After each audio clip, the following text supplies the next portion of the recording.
Welcome to Directionally Correct, Beyond's podcast with Cole and Scott. Today's guest, Marc Effron, president of the Talent Strategy Group. Hey, Directionally Correct fans. If you're looking to stay connected to the podcast, make sure to subscribe to our Substack newsletter, watch our videos on YouTube, or listen to the podcast on your app of choice. This podcast is dedicated to you to help educate and entertain you on how to effectively do people analytics. We are a listener-supported podcast, so please consider becoming a patron. If you'd like to support the podcast by becoming a patron, you can find a link to sign up in the show notes or at patron.podbean.com/directionallycorrect. Thanks for being a listener. All opinions are our own and do not reflect those of any other organization. Did you throw your hat like at the end of graduation? Get that mortarboard up in the air? I did in high school. Yeah. That was a thing. Did you do that? Not PhD. Definitely high school or undergrad. I don't remember, honestly. Mark, did you throw your tassel and hat at graduation when you graduated high school or college? Well, both of those were a number of decades ago. So, college, I probably did for grad school. Undergrad, I don't remember. In high school, I did whatever I was told to do. So I'm not sure. So you're a rule follower. That's good. No, when you're living in your parents' house, you follow the rules. As soon as I stopped doing that, then the rule following dropped dramatically. My dutiful derailer is at 0, so that might suggest how much I follow rules. Oh, that's interesting. See, I was thinking like somebody that practices Muay Thai would have to be quite the rule follower, but I don't know. I follow rules that I like following, and I tend to sign up for those rules very aggressively, but it's probably a very narrow subset of the other rules I should follow. So wait, you do Muay Thai? Is that the art of the 8 limbs or whatever? Thailand? I am a Muay Thai practitioner, yes. Have been for about almost 10 years now. Not good, but still trying. I saw this little, it's a video of it. She's like an 8-year-old little Taiwanese girl, and she's landed like a devastating roundhouse kick to this dude's face, and it was unreal. Like, wow, this little girl just demolished this guy. They start at like 3. By the time you're 8, you're like a journeyman. It's like, I'm going to retire at 10. That little kid will mess you up. Yeah, it's crazy. I mean, some of the videos they show of like, teens kicking down a bamboo tree, just like continually doing roundhouse kicks on a bamboo tree until they literally chop it down. It's like, okay, I'm going to keep my distance. It's like the real life Kill Bill, right? Where she's just doing the 1-inch punch over and over with real life. It is crazy. Well, Mark, it sounds like they might have read your book about 8 steps to high performance in terms of how they're training these folks to get world class. I'm not sure I have a combat sports chapter in there, but who knows? Where are my cheat sheets for this conversation?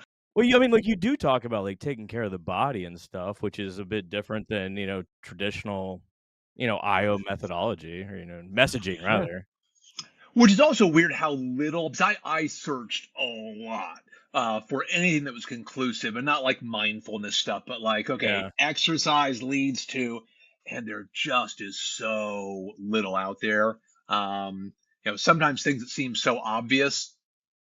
It's like, well, yeah, if you're alive, that's going to help you be a higher performer, but that's a 3-way interaction, not a 2-way interaction. So, like Maslow's hierarchy of needs, like you need to be alive first. Yeah, then we'll build you up from there. Can you fog a mirror? Okay, good. Let's keep that conversation going. That's awesome. Well, I will say, I have to admit, Mark, my favorite thing that you have ever written is that 8 Steps to High Performance book. And I think it's just because one of the things that I really appreciate about you is you ground everything that you do in research. And there's not, and I think you probably agree with this, there's not a whole lot of people that are popularizers of, HR concepts that actually ground what they do in research. And so what was your motivation for writing that 8 Steps to High Performance? And can you kind of hit some of the high notes there? Sure. Excuse me. Eight Steps was really a follow-on to One Page Talent Management. In that One Page Mhm. Talent Management was the first, well, it was my third book, but the first one I really cared about, where it was, look, there's so much great science. Do this, you'll get this, and let's make it really easy. So that was really intended as a handbook for HR leaders to do stuff. And we were fortunate; a lot of people picked that up, but 98% of the population never heard that stuff. So in many ways, Eight Steps was saying direct to consumer. Look, there's a bunch of science. It tells you how to be better. If you care, just do this. So that was really the motivation there is let's get the message out to more people. If you want to be a higher performer, not everyone does, but if you want to be a higher performer, there's actually a pretty well trodden path to get there. Here you go. Well, and it's not like you have to take an ice bath or you have to wake up at 4 in the morning and run 20 miles. Like it's very practical and it's very research based. And I think it's super helpful because you don't have to be on a diet where all you Make eat your is bed in the broccoli morning. and you could exactly. Yeah, there Yeah. you go. Whoever that admiral was who gave that classic YouTube video. Yeah. But it just proves. I mean, it's the old, and so much of what I do just channels Marshall Goldsmith. It's Marshall Goldsmith is like diet and exercise. It always works. If you stick with the stuff that works, great. And what I happy I do is I never proclaim it's a new Mark Effron idea. It's simply I read a bunch of stuff, and I have a decent enough brain I can sort through it and say this stuff seems to be closer to truth than this stuff. So do this stuff and do it in this way. So it also de-risks it for me because it's not Mark Efron's advice. It's a bunch of smart other people's advice. If they're wrong, I'll apologize and say, sorry, I made a mistake in interpreting it. But, it's not like I have to do a ton of Yeah, original I mean, I research to see things like around rediscover like goal fundamental setting truths. theory, ASA, attraction, selection, and attrition, all these sort of concepts. And like you say that you were able to like sift through the resources and this sort of stuff. Like, what was it like based on your experience as well, or was it, some sort of like model that you came across? Hmm. It's really inductive research, meaning let's just start with looking for an article that says something about if I do X at work, I'll get better. Cool. Let's look at all the sites. Oh, there's another art. I mean, it's literally that level of just let's take the kitchen sink and boil it down and see if one it yields anything interesting and if we can slice that into a few categories that make it more digestible for people, but it's definitely not starting out with a hypothesis of Yeah. there's so much information out there. Can I collate it, organize it, structure it in some way that's going to be more helpful for folks? Which also goes back to my frustration. Why don't academics do that so I don't have to? But I guess I'm glad they don't because I wouldn't have a business if they did. Well, Keeps you why in the don't money. academics do that? Sorry. I don't know why. I don't know why do academics write titles of articles that I have to look up 3 words of the title before I even read the article. I don't know. I think it's smart people like to look smart. Um, I mean, I read academic articles every single week, and every single week I read sentences where it's just like you really needed an English major sitting next to you as you wrote Yeah. this because those 40 words are actually 6 words. But for some You reason, know you what? felt the It's need to so say it funny the that way you you say did. that, Mark. And this is going to be so off the wall. Right now, I came across on LinkedIn, somebody tagged a link to Hugo Munsterberg's 1913 book that kicked off IO psychology. It's called Psychology and Industrial Efficiency. I'm reading through it right now. And you know what's the best part about it? It is so approachable. None of the language is arcane, and everything in there is incredibly practical. It could have been written by Mark Effron. And so, like, I think it's excellent, and it's really good to kind of go back to the foundations. But yeah, I totally agree that we should be going this direction. I don't know, Scott, from your perspective, like, what's the important stuff that academics are missing right now? Whoa, you're going a different direction. Like I Okay. back to what Mark was saying. I think that academics like they what gets them published? Yeah. It's, like, very small, sorta narrow fields, right? And, like, it makes sense, like, when you get too involved, you look, like, too involved in your own work, like, you can't see the forest through the trees, right? So you need someone like Mark or, anyone that's a practitioner to come through and be like, "Okay, I need some practical advice here, and here's all the great things I see." No, that's a good But, one. yeah, I'll drop my Well, mic pretty soon here. like, I think that's a good transition, and one of the things we talked about prepping for this, Mark, was about the science of good talent management, and I know you guys covered that in one-page talent management. Can you kinda give us some of the key insights that, practitioners of talent management should be thinking about and the wisdom that they could gain through that book? Yeah, let's just start with the fact that there is an unbelievably voluminous amount of facts that exist that tell us how to manage people at work. And as fun as you guys are like, well, yeah, but 99% of HR practitioners don't know that. They don't know that actually the answers, not all the answers, but a lot of the answers are already out there. Therefore, you don't need to make stuff up. You don't need to say, hey, McKinsey, what should I do? Because the answers are already there. You simply need to look for them. And that was the premise of one page talent management. One, my frustration that folks either didn't know or weren't applying the answers that we actually know work. And then what we already talked about, that the on the academic side, they weren't making it easy for folks to digest it. And so the point of one page talent management was simply to say, I've been a practitioner, I've been a consultant. This stuff isn't that difficult. Now you have to, it doesn't mean it's easy, but it's not that difficult to do right. Performance management, what do we know works? We know setting goals works. How much does it work? It works a lot. How conclusive is it? It's super conclusive. Therefore, you need to set goals. Then the practitioner side, hey, how do we make that easy? Well, probably no more than three or four. So, one page talent management was really simply trying to say, you don't need to spend as much time and effort because that's not working. Again, this is 15 years ago. That's not working in a lot of cases. If you want to work better, apply the science, do it in a simple way.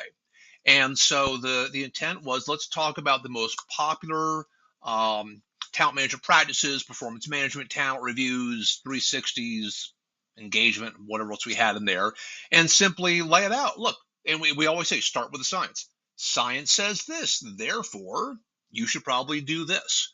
And we're just very fortunate the book landed at a time when talent was becoming a hot topic, and some folks like those ideas. So it was a very good foundation for the work that my firm does. And in many ways, it was also though a bit of my telling myself, put up or shut up. Kind of, oh, you think you have a better way of doing it? Good, get your ideas out there, see what happens. And because I do that a lot to myself, it's like, oh, you think you're smart? Well, go see if somebody else thinks you're smart. Yeah. And got lucky with that one. Are there any sort of, like, wacky things that you saw going on while writing the book? Um, I mean, in terms of what folks were doing wrong or doing that was Yeah, yeah, yeah. uninformed.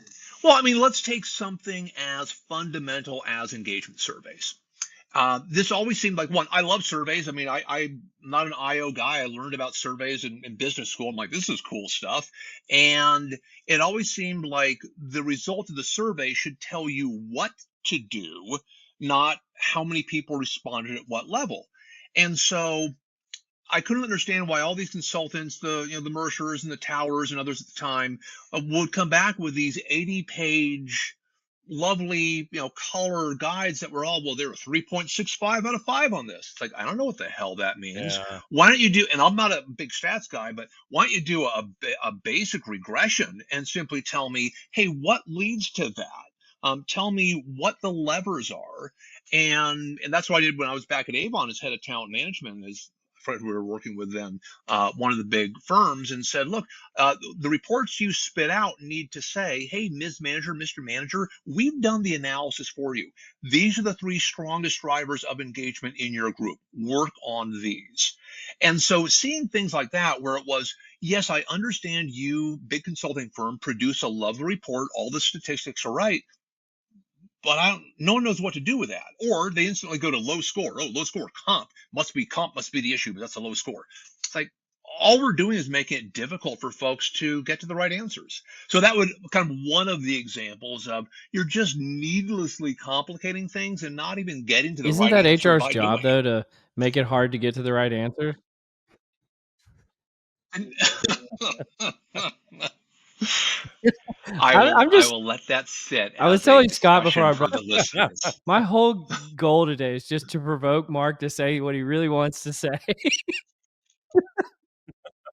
Yeah, ain't gonna happen. I've had media training, Cold Oh Napper. I man. know what not to say. Uh, I'll bridge to another Sure, topic. What sure. else would you Well, like I to talk think about one of today? the oh, sorry, you go, Scott. Well, I was thinking about some of the more recent things that we've actually covered two of your articles recently on the podcast. We talked about is the juice worth the squeeze, and I think it's called "It's Not the Mortar, It's the Bricks," or maybe "It's the Bricks, Not the Mortar." I can't remember the exact It framing is of the that mortar. title. And so well, I'll let you choose which one of those would you want to go to first, because we've kind of been banging on about HR. Maybe it's the mortar one we could talk about, and operating models. Sure. The mortar, not the bricks, is really an article that says let's stop playing around as much with org structure because we all know that it's the white space that matters most. And that's what most organizations, most HR organizations, don't think through. Because I saw a lot of my clients, and even when I was in corporate HR, a lot of playing around with org structure, and then things didn't work as well as they should afterwards. It's like, well, yeah, you didn't put any of the wiring in. It's like you put in all the two by fours, but there's no wiring to actually get anything to work in this building. And so the point of it's the mortar, not the bricks, or not the bricks, but the mortar, however I said it at the time, was really to say it is the wiring within HR that matters most to get things done. And it's really thinking through in a lot of detail for a basic, we talked about goal setting, a basic process like goal setting.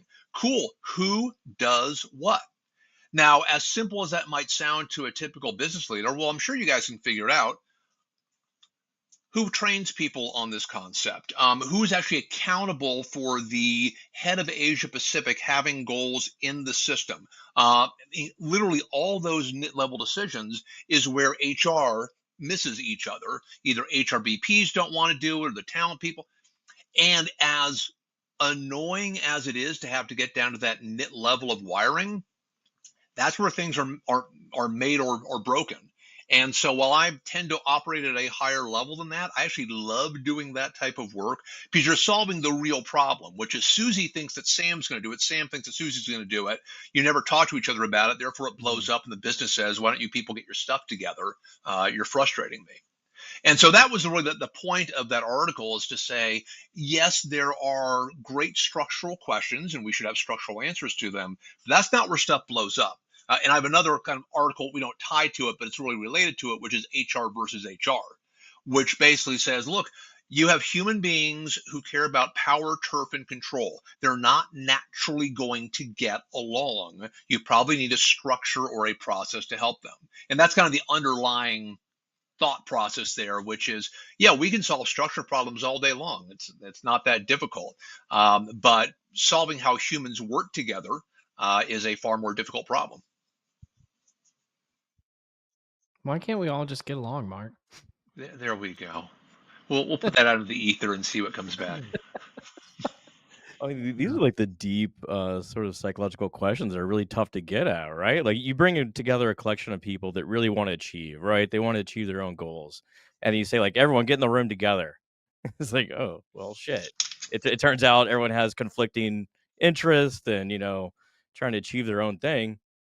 But I mean, Yeah, no, I think, and I think that's actually why, Mark, you may be uniquely qualified. I think you had a background as a political consultant at one point, and politics is all about managing competing interests, right?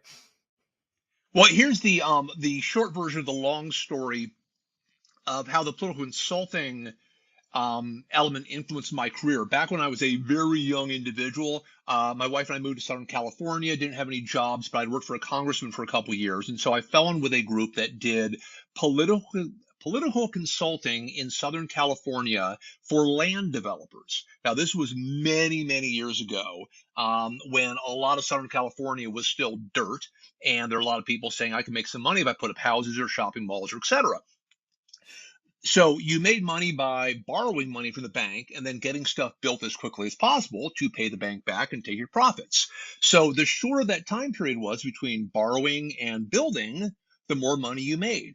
Now, that time period was governed by a lot of political approvals, but little things like water boards and school boards and ag boards and people who had an actual vote on your $50 million mall. Our job was to go out into these places in the middle of nowhere and meet with Susie Smith, who is running for water board, and say, look, Susie, if you want to win, you need 50% plus one. Here's what you do. You print up signs that look exactly like this. You go door to door, and here's the script that you read, and we had one other piece of advice. But basically, the firm I worked for had boiled it down to, if you want to win an election, there are three things you do. And you simply execute flawlessly against those three basic things. That had massive influence on everything I do today, which is there are a few things that matter. Let's figure out what those few things are, do them flawlessly, and not really worry a bunch about everything else. Would you say that there were 3 steps to high performance in politics? I do my best to avoid any political discussions whatsoever. Sorry, that was a terrible play on words. I can only make so many. I make plenty of enemies on my own. I don't need to add other fuel to that fire. Like coming back to the 8 steps, like I'm really concerned about the future, like how like generative AI is changing it. Do you think that being authentic will have a greater value in the future? Or like, I mean, you talk about faking it, fake it till you make Yeah. it. Will being authentic be a bigger skill set in the future? What's your hypothesis about why it might be? Because when in a world where everything's fake, people are going to search for something that's real, right? I mean, like we don't like take this podcast for example, where we just banter, right? Like we don't come with an agenda per se. It's not scripted in any fashion, as you can attest to right now. And I think that really resonates. Yeah, have we started? You didn't actually tell me we started or not. Well, we'll hit record in a moment. I'm going to change, but No. Well, I mean, I'll comment on it, Yeah, Scott. yeah. I think that I'm curious. Like, what's his name? It's Tomas Chamorro. Tomas Chamorro from music. Yeah. I was going to go there as well. He's got this book that's coming out, which is like, I can't remember the title, but it's like basically like "Don't Be Yourself" or something like that. And it's like all the research that shows that being authentic actually hinders you in the workplace. Keep it real. And so baby. his argument, I guess, would be no, but yours was framed more around in the age of AI. And so there is a part of me that thinks that, the part that AI is not going to, this isn't the right word, but like take over Yeah. is our humanity. Right. And so that a part of humanity is authenticity. Whereas I feel like AIs are already really good at the rote things, and especially, maybe like the inauthentic forms of communication. And so maybe, I don't know, maybe there is some variance that's accounted for by authenticity. I don't know. What are your thoughts, Mark? I think the starting question would be, how are we defining authenticity? Is authenticity simply a proxy for a human being, or is authenticity defined as unvarnished communication of my thoughts and feelings? Because Yeah. I think that it really depends on how we're defining it, whether it's going to be more or less or equally valuable in the future. Yeah, I mean, like there's a certain amount of just chameleon effect. You have to adapt to your surroundings and like the changing environment, this sort of stuff, just to get along. Like people really knock on, say, being agreeable, but I think it's because of our society. We're rather individualistic, this sort of stuff. But being agreeable and like just going with the flow will get you a long way. Absolutely. Well, I mean, it also depends on what does a long way mean? Because if you look at all the literature, it says agreeableness is not a predictor of success at work. It's a predictor of how many colleagues you have at work, but a really driven people who doesn't piss most people off is probably just fine. It's like, Mark's okay. He's a decent enough guy. Are you buddies with him? No, not really. I mean, so agreeable, I don't know. If we go to authenticity as, oh, it's the unvarnished me, I should be able to show up Yeah. however I want, then I'm definitely in Tomas's camp, which is no. You assume that your unique spikes are somehow desirable. They are not.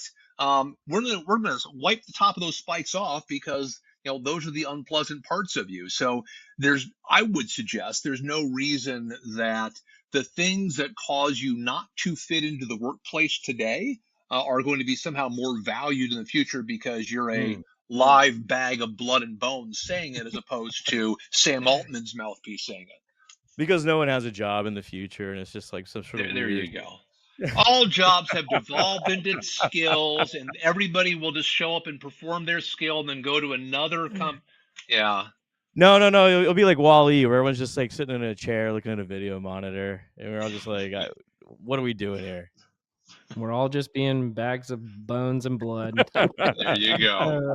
Well, Mark, one thing I wanted to talk to you about was is the juice worth the squeeze?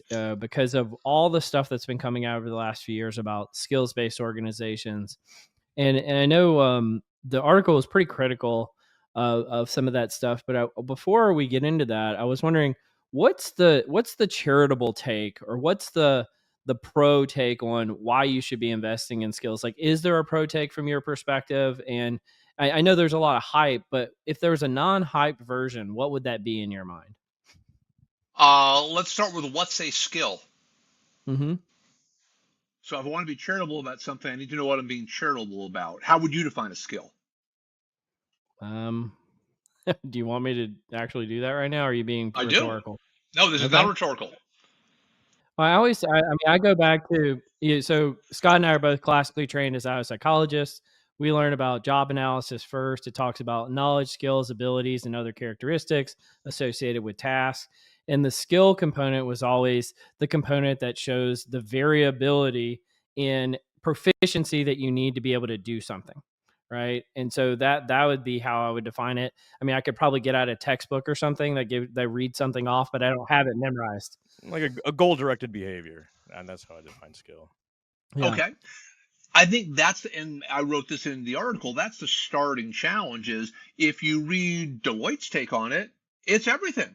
It's intelligence, it's personality factors, it's actually learned capabilities. And that was my first caution and I don't like having to write about this stuff because in many ways it's a waste of my time. We don't work in the skill space. I don't make money selling skills. I don't make money not selling skills. In many ways, I write that stuff to say, it's fine. Let's not waste our time on stuff and focus on things that actually matter. So the starting point on skills is what are we talking about? Why do we need them? But more importantly, why are skills a better avenue to develop capabilities at work than anything else? It's simply a subsegment of a competency or a subsegment of an experience. So why are we saying this is the right level of granularity at which to discuss the future? I have nothing against them, but it really goes in many ways my bias, kind of L&D people looking for something to make them feel relevant. And it's like, oh, skills, finally, something to make us feel relevant. And then the eightfolds and others come in. They're like, oh, you are relevant. Here's some technology to make you even more relevant. Oh, we'll buy some.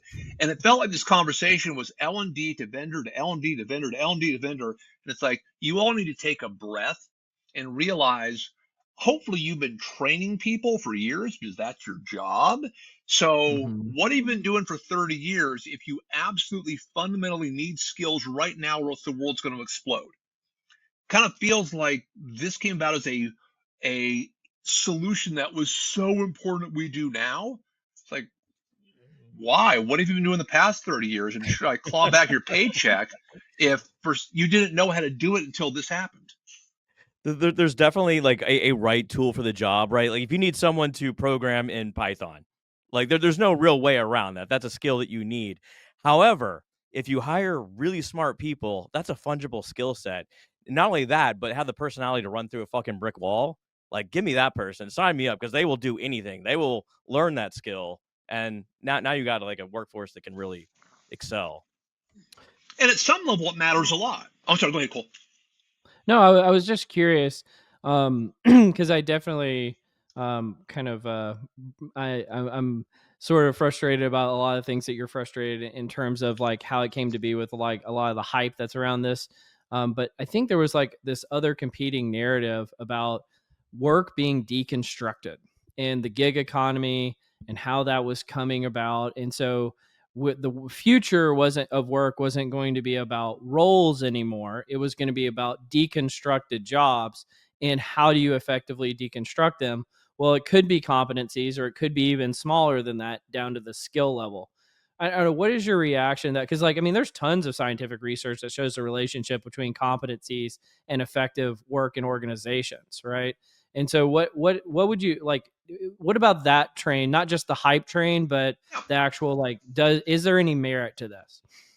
The efficient side of my brain says, wouldn't it be really cool? We're all just kind of bundles of skills. Great. I'm going to allocate some skills over here and some skills over here. And as a consultant, I basically do that every day. So the efficient part of my brain says, yeah, that would make a lot of sense to deconstruct jobs and have people apply themselves when and where it's going to be most valuable. That makes sense. And then you get to the real world. And in the real world, people want stability, and they don't want to be out on their own selling a piece here and a piece there. They want to show up. They want to have the same group of 20 people around them because they built some relationships. They feel more comfortable with it. So I think from an ideal standpoint, kind of efficient market hypothesis, yeah, absolutely. In the real world, it doesn't seem to work. And as I wrote about in the article, it's not like this is the first time we've had this discussion. I mean, John Boudreau and Ravin wrote their book on this, and it's like 30 years ago, people were saying the same thing, but we used the word competencies, and we said, oh, jobs are a thing of the past. We got this new thing, and we're going to break jobs into little pieces, and it's called competencies. And we'll have taxonomies of competencies so we can keep track of them, and we will assess and pay you based on your, in theory, love it. In theory, made a ton of, and I admit, I have sinned against the corporate world by creating big competency models as a young consultant, and I Is it apologize for that. Bless me, Father. is this more of like HR creating the structure but not the wiring? I mean, just like sort of like another analogy. This is HR pretending that people care about the wiring. Yeah. And we have a slide we use in our talent management institute when we talk about this, which is this shows the guts of like an iPad. It says no one is buying this. No one walks into an Apple store and says, would you please pop open this iPhone and show me the circuitry? Because they assume some smart people have designed the circuitry and it'll work just fine. They just want to punch the buttons on the thing and say, how does this thing actually work? And I think we fell in love with competencies. It's like, oh, look at the wiring. It's all elegant. Look, there are 3 bullets that describe every single thing, and there's a 4x5. No one gives a crap about your competency model. They simply want to know, how do I grow my team faster? And I think the challenge was we fell in love with the technical element. We're like engineers. We fell in love with the technical part and we ignored the user interface. And I think that's the same thing with skills, which is, and it feels like right now, oh, we're going to sprinkle some AI pixie dust on it and it's going to all work because of AI. It's like, no, no one still cares. They care if they can get a job easier or grow faster, but that's it. I knew we'd I'll get you step off there. my soapbox now. Yeah. Yeah, the media training failed. We got you. Yeah. I'm glad. Back to I get following directions. I'm not always particularly good at that. It's the I can duty for attest it. no one cares about my competency model, that's for sure. It's, Yeah. you know what? It doesn't mean they're wrong. I tell everybody, I don't think I've ever seen a wrong competency model. Because, I mean, smart people Yeah. put them together. They put a lot of work into them. And so I don't want to say that it's work that's wrong. But again, I have walls in my house because I don't want to see the wiring and pipes behind them. And so, if we think people are going to love the wiring and the pipes, they aren't. They just want to see a well-constructed dwelling. So, like, yeah, how would you turn, like, a hypothetical competency model and make it useful for the organization? Obviously, every situation is different and all this sort of stuff, but, like, what are some elements I that? really like rolling up to experiences. I'm just a big fan of experiences. And my view Uh-huh. is we should be talking about holistic delivery of things that involves competencies and skills and behaviors. But the user interface is, hey, Scotty, I need you to go lead a large team in a country that's not your home country through a complex project. Now, you're Yeah. going to need a bunch of skills and a bunch of behaviors and a bunch of competencies to do that. But what I'm going to evaluate you on is, did you successfully lead that large team in a country that's not your home country through it? And if I say, Scotty, here's what you need to do, and you're like, got it, Mark, then I don't need to show you the stuff below it. If you say, well, I'm not quite sure how that would work, I can take out of my back pocket the competency model and say, well, let's look at how these competencies will support what you're doing. But true to the one-page talent management mindset, let's start with what's the easiest possible way to explain to Scotty what he needs to do. It's probably not saying, hey, Scotty, I want to talk to you about these 12 competencies I want to see you grow. Yeah. You're like, okay. Okay. It's probably easier to say, here's the outcome I want to see from you. You're going to build a bunch of good stuff along the way. You might not even need to know you're building that good stuff, but if you have questions, great. We've got the wiring back here we can show you. Yeah. Well, I think a lot of like HR processes, and this is the thing I really appreciated the most about one page talent management, because I think it was the first place I'd ever seen this, is like how important simplicity is. A lot of HR processes are like, okay, we want you to do your job, manager. But we also, if you wouldn't mind hopping on one foot while you're doing your job, okay, it looks like you've actually gotten kind of good at hopping on one foot. So like, let's now, can you start to juggle a little bit? Right? Let's juggle a little bit. Okay, now that you're juggling a little bit, what I want you to do is wink your left eye. Okay, if you could just start winking your, and it's like we keep layering on more and more complexity. And kind of the point earlier from Scott about the wiring versus like the actual job, it's like, let's cut out some of the wiring. Let's make it as simple as possible. We can execute. Let's make sure it's based on the research and that it makes your organization more effective. And so that was really the thing that stood out to me about your work, Mark. So I'm super excited about you being here. But you want to join us in the confusion matrix? Yeah, I'm already confused by the topic, but let's dig in. Yeah. The confusion matrix.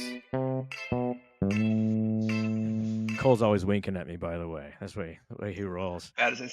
You might want to talk to HR about that. I have nothing. I'm a consultant. I'm not involved. Actually, winking is like either seen as like super positive or super negative, depending on the person. It's like one of the most variance ridden behaviors. Okay, so we're gonna ask. We'll do a little grab bag. It's the kind of a random things that pop into my brain, and I'm not saying that we should do these things, but like, what if we did them? And if Cole likes your answer, he will provide you with a social media tile that you can share with your friends and family. There we go. And if he doesn't, I don't know, great shame or something like that.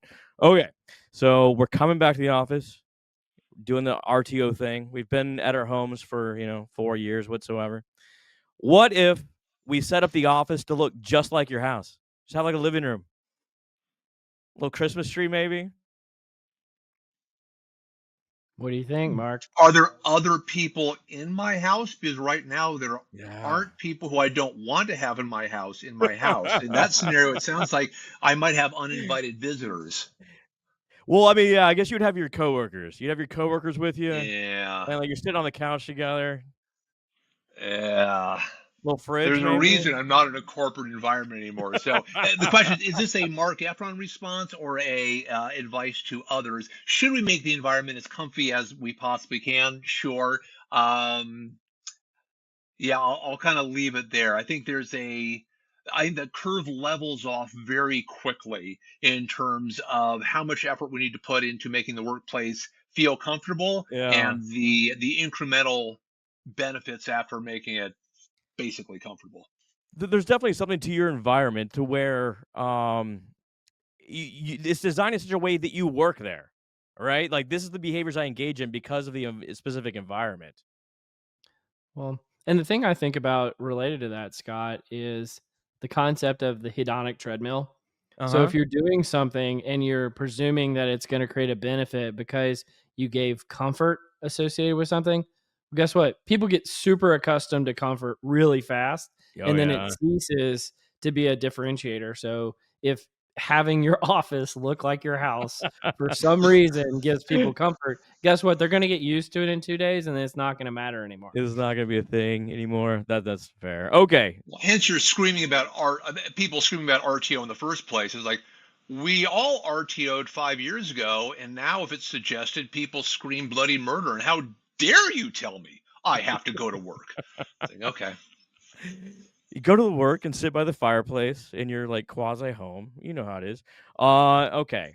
I think you'll like this. I mean, your one page talent management is more than one page, which is really confusing. But what if we gave everyone a jacket with their performance rating on it, different colors, and you could walk around the office and just see everyone's Oh my performance God. rating? Oh, Yeah, Scotty, we're gonna have a tough conversation right now. I'm not saying you should do it. I'm just saying, what Your if? really bad ideas that you've offered up to the company, the harm they could cause to others. It would be like not Logan's Run, but oh gosh, I'm blanking on where everyone had their different colored jumper suits. It'd give you their oh, yeah. First, Logan's Run, classic. Now, also, if you want to see the worst special effects ever, if you look at like the little train in Logan's Run, it's like they've given it to a third grader and said, "Build a little train out of cardboard." They're like, "Yay, here you go," and they filmed it. But we can come that back to was that. that was filmed in downtown Dallas, the Mercantile Market. If you ever go to Dallas, right off of 35, and the final scene where it's like that big like waterfall thing, that's in downtown Fort Worth. FYI, Oh, that is great. yeah, Everyone should watch that movie, the original crappy version. it is I've never even solid. heard of this movie. Sorry. I think the bit is like once you turn 32 or something like that, you automatically die, and A like little oh thing in your hand lights up and you have to go. And so yeah, that's why if you say we've got a runner, only mm. people who have seen the movie know what that means. Because a runner is somebody who doesn't want to die and they take off and try and leave this compound where all the complacent folks are happy to go die. Oh, I always assumed it had to do with like people trying to get out of jail. Oh, we got a runner. You know, No. Damn it. The book I'm thinking about is Autolycus Huxley. I can't remember the name of the actual. Soylent Green? Not Soylent Green. Anyway, maybe I'll do some research in a little bit. Okay, last one. Mark, you know me quite well. I was in Austin a couple weeks ago, and you know I love to rummage through things. I love going to Goodwill and um, and finding Salvation Army, this Patagonia sort of stuff. shirts at Goodwill. What's up? Instead of finding Patagonia shirts at Goodwill. Well, okay, this is where that's going. So they had an entire section devoted to corporate merch. Right? So it's like Oh. nice clothes, but it says Sitco on it or it says Dell on it. And no one wants this stuff. It's like a whole thing. And it feels like it's just became trash. Like it's the organization thought they were doing a great thing by giving this merch to people, and Oh, it just goes to waste. it's only trash until the hipsters start wearing it. Oh, I would repurpose that immediately. Here's what I would do is I buy a Dell jacket, I hear about the big Dell party that's happening, and I walk in Oh. going, "How's everybody doing?" And they're like, "Is that the guy from supply chain?" "Yeah, I think it's the guy from supply chain." And then you eat and drink on their time. Mark, you were at the 1987 softball game? That's so awesome. Yeah, exactly. My friends with Bob. Bob over in shipping, receiving, HR, marketing. Yeah. We were on that project. We did it. Yeah. All right. Well, let's Mark, join us. Let's do some nerdery. How about that? Okay. I don't know what that is, but I'm happy to dive in. The nerdery. It's got to be better than the Confusion Matrix. Oh, it's going great. We're going to continue on the pathway. I think this is sort of related to the first one the first Confusion Matrix one. Scott, do you want to talk about this taking dogs to the office? Oh, I didn't anticipate we'd even make it to this one. So, have you guys ever worked in an office that where dogs are allowed? I have not. No. Have not. Oh man, I used to work and take my dog to the office quite often. But we all love dogs, or do we, sort of stuff. But this research investigates the impact of bringing a pet to the office, specifically on employees' engagement, commitment, quality of life, and dog-related outcomes. So what they did essentially surveyed 750 employees, and gave them a bunch of surveys. kind of overkill too. It's like they had 6 turnover intention questions and 33 questions for something else. And but what essentially what they found is employees who brought their dog to work often reported significantly higher work engagement, lower turnover intentions, and better work-based friendships. Um, Apparently, dog size matters, so smaller dogs had better outcomes. That size didn't matter. I'm confused now. My God, we're going there. I'm We're sorry. doing this. Dude. Didn't mean to take the webinar in an off direction. Yeah, we're all in today. Dog breed. Apparently, people that had mixed, mixed mutts as opposed to purebreds, stayed off social media more. I think there may be a little bit of a self-selection bias here with both the dog size and the breed, but whatever. Kind of interesting. Apparently, has positive benefits at least for the person that brings their dog. The people that got to sit next to the dog that farts or barks, maybe That not was so much. actually my thought related Yeah, to it. It's like, what about the other people? Like, how do they yeah. feel? Especially if it's a person who has allergies or something. But it also, I thought it related really well to your confusion matrix question about like comfort. You're like bringing home into the office.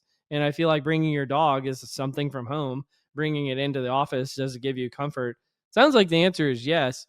But I thought about this as we were preparing for it. It's like, what if it was like bringing my blankie to work? You know, is Socially acceptable sort of yeah. accoutrement. And it's like, at what point are we going to say, hey, you either A, as a society, we want you to bring your blankie to work, or B, hey, how about you leave the blankie at home? I don't know. I don't know. Do you have any thoughts about that, Mark? See, my critical mind actually went to experimental design on this, and I noticed they did not control for the personality of the dogs. And so, I want to see some typing of dog personality because that's an omitted variable, and I think it just destroys the entire conclusion.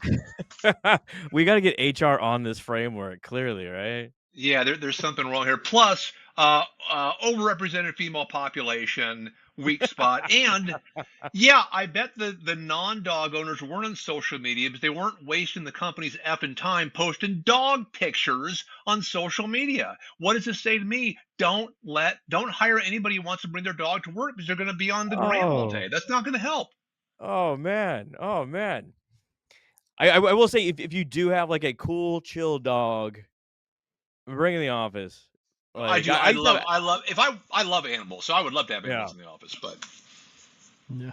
I used to bring my dog to the office, and I could lay down one of those like small trash bins in the walkway for my cubicle. So it's like 3 feet, maybe not, maybe 2 feet on each side. Dog could clearly get around it, but he looked at us like, "Oh man, no, can't get around that." I know a It was barrier when so I great. see one. Yeah, that's I, I great. just I just knew having you on, Mark, we get some real gems out of this. So I'm pumped. Let's see if we can continue down this pathway. So I pulled up one about leadership styles, which I actually thought this was really interesting. And so there's an article, I can't remember what journal it's in, but by Eva et al. In 2024, so fairly recent, asking about, are there different leadership styles? And so that, I mean, there's whole journals dedicated to different types of leadership, whether it's authentic, charismatic, servant, transactional, transformational, all the high points. Hmm. And what they did, it was a study studying the 12 dominant leadership styles. It was across a bunch of different samples, a bunch of countries, a bunch of participants. So really, really high powered study.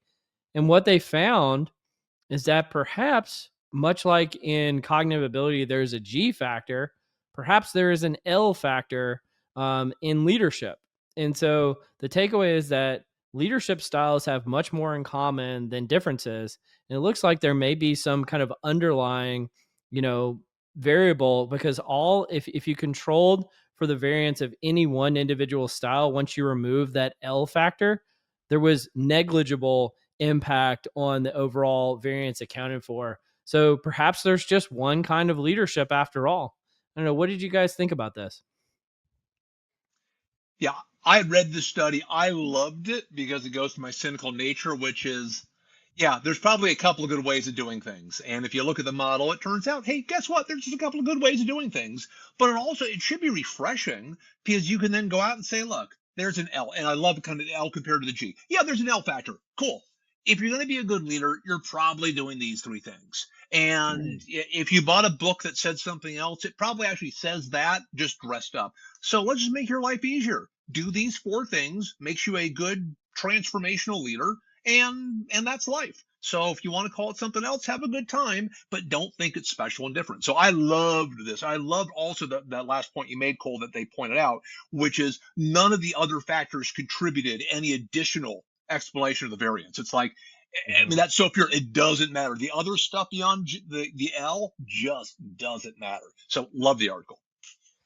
Yeah, I think this is necessary but tiresome. We figured this out in the 1940s and 50s with the Ohio State and Michigan studies. Everything boils down to consider. Did Michigan win every year? Is that how that study worked? Excuse me, sir. Did Michigan win every year? Is that how that study worked? But Ohio State wins the championship, so I mean, it's good. Yeah. Okay. Well. But like, yeah, I mean, like, we know the initiating structure and consideration are the bubble up points, and if you do those two things well, everything else is more situationally specific, right? Just the application of these sort of like personalities, be it servant leadership, situational leadership, LMX, which is essentially just being a chameleon and faking it, like you talk about, Mark. But yeah, this resonates, and I think it's one of the most powerful concepts that we have in leadership research. That like, hey, nail these two things, move on with life. Yeah, guess we don't have to research leadership anymore. Why don't we trim the tails on the conversation since we know this? And to your point, Scott, it's been proven and proven and proven. Why don't we, as the collective IOHR community, whenever a new model comes out, just go stop, Yeah. stop, prove that it's different than anything we've done before, and then we'll listen. But if not, then you're just dressing some stuff up. Especially if you look at like something like path goal theory. It's been a while since I've looked at it, but essentially every leadership theory into one theory, and you're like, what? You want me to do 45 things? What the hell is this? Like, Well, yeah. I actually, I mean, you said that point, Mark, about stop, and it does this do anything new? How are any of the academics going to get tenure if none of them can get published? What are we going to do about that? Nothing I worry about on a daily basis. Fair You enough. got to come up with new things constantly, right? Yeah, New leadership. It's sexy. It's sexy. That's why we have all these leadership theories. yeah. It goes to we could all probably be far more effective at work if we simply said, yeah, there's one way of leading, and it's like this. There's one way to goal setting, and it's like this, as opposed to pretending that there are 85 equally effective ways of doing things. Yeah, make your bed in the morning. I feel like there's a second version, one-page leadership, and it's going to be longer than one page too. Yeah. The Here's the cover 30 is going to second be long. story on that though, because you're absolutely right. I was giving a speech years and years ago, and somebody asked me what the speech was called. I'm like, I don't know, like one page talent management. And I gave the speech, and there happened to be a Harvard editor in the room, and she came up to me afterwards and said, "Hey, I love the speech. Do you think there's a book in there?" And I said, "No, there's not a book in there. One page. I would look stupid writing a book about one page talent management." And I said, "But I've got three better book ideas." I'm like, "One, two, three." She's like, "Those aren't good at all." I'm like, "Let's talk about that one page thing you mentioned." Look at So yes, you. I recognize the disconnect between the concept of one page and the 220 pages that Harvard insisted we write about it.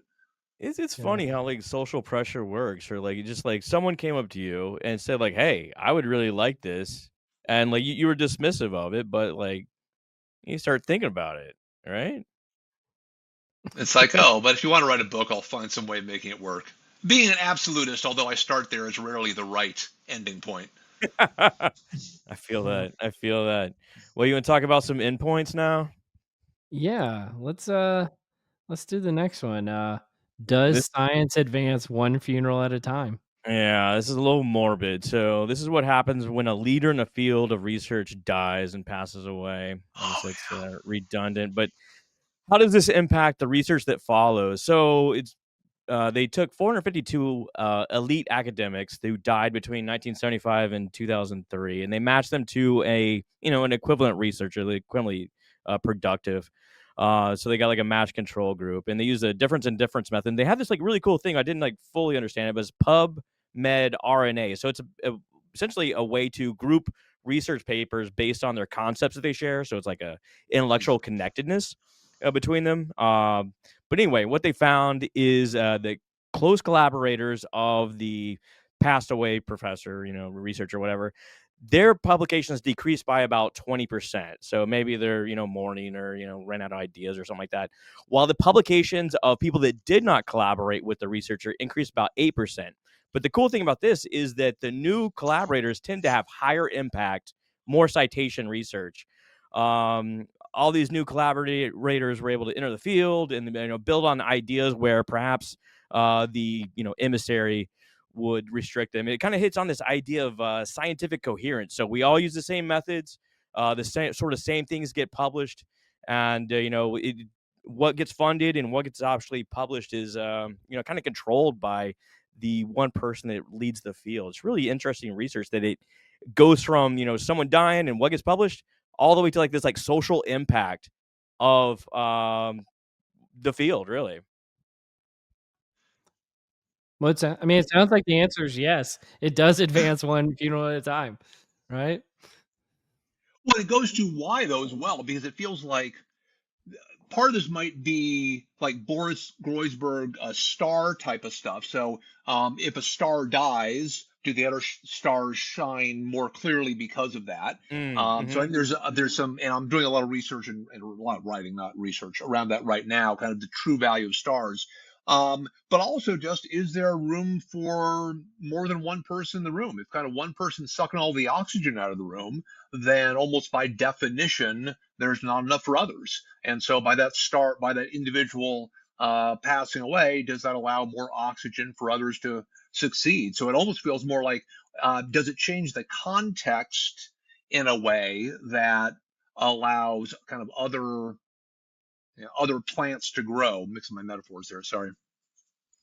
Yeah. I mean, I think about it in terms of, I think a lot of non-scientists think that science is just like a mechanical process and the best idea always wins. Yeah. And it's things like these that make me realize that, like, no, science is a very human process, and there could be, just one person that's holding the entire field back, right? And they're not allowing competing ideas to get published or what have you. And so it's actually really important that we understand that. I mean, I had a boss earlier in my career, and they're like, Cole, you do realize like the best idea doesn't always win, right? And I was like, no, I actually thought they did. Sorry. That's not how the world works. Yeah. Everything's fair, isn't it? Yeah. So, I mean, I think this is fascinating. It really is. It really is fat. Like Christakis and Fowler in their book Connected, they talk about I think it was Chinese researchers. They spend like 95% of their time just trying to make connections because that's how they get funded, right? It's not about the research; it's about just making those connections to other folks, just to have the opportunity to publish. That's wild. Is it really 95% of their time? It's really high. I'd have to go look up the note, like take that as directionally correct. It was a really high percentage of their time. They essentially spend most of their time networking. Yeah, that's insane. But yeah, but to your point, yeah, someone passes away and like now new ideas can come in there and they may be holding the field back, or maybe journals are less likely to publish sort of, I don't know, wacky ideas, out there ideas while they're alive. Well, I know you had some questions for us, Mark, which I thought were provocative and inflammatory, which I thought were funny. Do you want to talk about that at all? Yeah, let's see. I had two completely unrelated. One was just around what's the primary value that people analytics has added to the field. Maybe I'll swap the primary value that people analytics has added to business over the past 10 years, which we can kind of track the rise. And the second question was around why do top universities not allow practical programs in IO psychology? Yeah, those are great questions. I will give my answers, and I want Scott to weigh in too. But I presume, Mark, before I even answer, that you have some thoughts on these. And so I want to get your perspective and get your answer as well, if you have thoughts in addition to this. So yeah, I mean, go ahead. I'll follow. So I'll say this: like, what do I think is the most valuable finding? And so there's a variety of ways you could answer this question. You could say, like, what did the top team at the top company do? That's not the answer I'm going to give. I'm going to say, what is the thing that the most people analytics teams did at the most companies that had the most value? And it's going to be very unsatisfying, which is they used to not know simple things like how many people worked at their company, how many people were quitting, how many people Yeah. they hired. And once those teams existed, they were able to find those answers accurately and reliably for the first time. That was probably the biggest impact. Then there were a variety of impacts that happened after that, but there's so much variance and variability in those. It's hard to say as a standard that was the biggest impact. And so that would be my answer to the first one. In terms of why top universities don't teach more practitioner focused IO psychology, I don't freaking know, and I wish they did because I it's a big hole in our field, and they've been talking about the scientist practitioner gap for like 100 years, yeah. and I think it would help close the gap. I'll give our university where Scott and I went to school, Louisiana Tech, a lot of credit because they really, really focused heavily on this, and I think that is reflected in Scott's and I's ethos on the world a lot. And I give credit to Tillman Sheets, especially about that. But yeah, I mean that would be my answer. I don't know, Scott, what would you say? Yeah, I'll take the second one first. Like, I think it comes down to like, what do universities and programs get rewarded for, and that's publications, right? It's not necessarily about putting people out at Dell on their softball team or whatever. They don't get rewarded for that. They get rewarded for citation counts and this sort of stuff. And Yeah, so there that's were what. literal rankings, and Yeah, it was like yeah. ranking the top programs, and it was one factor, and it was publications, and that's it. I will say that PsyOp came out and put Louisiana Tech at number one as far as a practical Mhm. Really? program, probably like Most applied program out there. Yep. 2016, 17. I haven't seen those Yeah. rankings in a long time. But I'll take the same sort of angle on the first question. Like, what's the most impactful thing? I looked it up, and the biggest citation is Bacher and Demerati, which deals with job demands and resources from 2017, about 2,500 citations. So, I mean, just from a citation count perspective, that was the biggest one the past 10 years. But I think that the natural experiment of the pandemic has really Oh, that's a shined a good light one. on how much we need people, how much trust needs to be happening in an organization, how quickly the organization can fracture, how quickly people can lose faith in their job and quit, and the impact it has on culture. We haven't fully figured all this out yet because it's still in process, but I think that's something to like look really closely at as we move on. Yeah. That's a really good point, Scott. Like there was a lot of really good science. It may not have seen the light of day, but there was a ton of really good science and natural experiments that happened because Hmm. of the pandemic, and people analytics teams were able to demonstrate their value as a consequence. But Hmm. we've had guests on that have talked about it before, but a lot of that stuff never makes it into a journal article or something like that. I don't know. What do you think, Mark? What are your answers? Well, let me actually rip off that last piece because I do think that one of my big frustrations over the past year has been the ignorance of the science when we're talking about RTO. Hmm. And so I wrote this article late last year called Above the Fray, which basically was my best take at trying to figure out where were true experiments written up and what did they say, because what I heard was just a lot of screaming from each side. The RTO folks saying, oh, people are lazy, you need to work in the office, and Yeah, everybody else saying, but I work better at home. It's like, those are lovely opinions. But the fact that you're shouting those opinions louder and louder does not increase the persuasion factor of those opinions. They're probably facts. And if there are a lot of unpublished experiments out there, or a lot of unpublished research, I would encourage you both to do whatever you can to stir that pot to get more of that published. Because you've got folks like Nick Bloom at Stanford coming out every week saying, oh no, RTO is horrible, and here's a cherry picked paper that yeah. proves it. It's like, no, we need a greater body of research around this stuff. So, kind of tangent, but if there is a greater body of research on this stuff, I would strongly encourage you to tell people to post it somewhere so we can have a more fact based conversation about this stuff. I heard, like, to your point, I heard someone describe it as like everyone has their links. It's like a link war. Like, I got a link that says that RTO is great, and I got a link that says that being at the office or being at home is great as well. I will say that early on, I'm early on in the pandemic when it was almost over in like late 2020. I was working with Michael Arena, and we published a paper essentially saying that yes, working from remotely is kind of like the way it works. I mean, we're a very globally distributed sort of world at this point.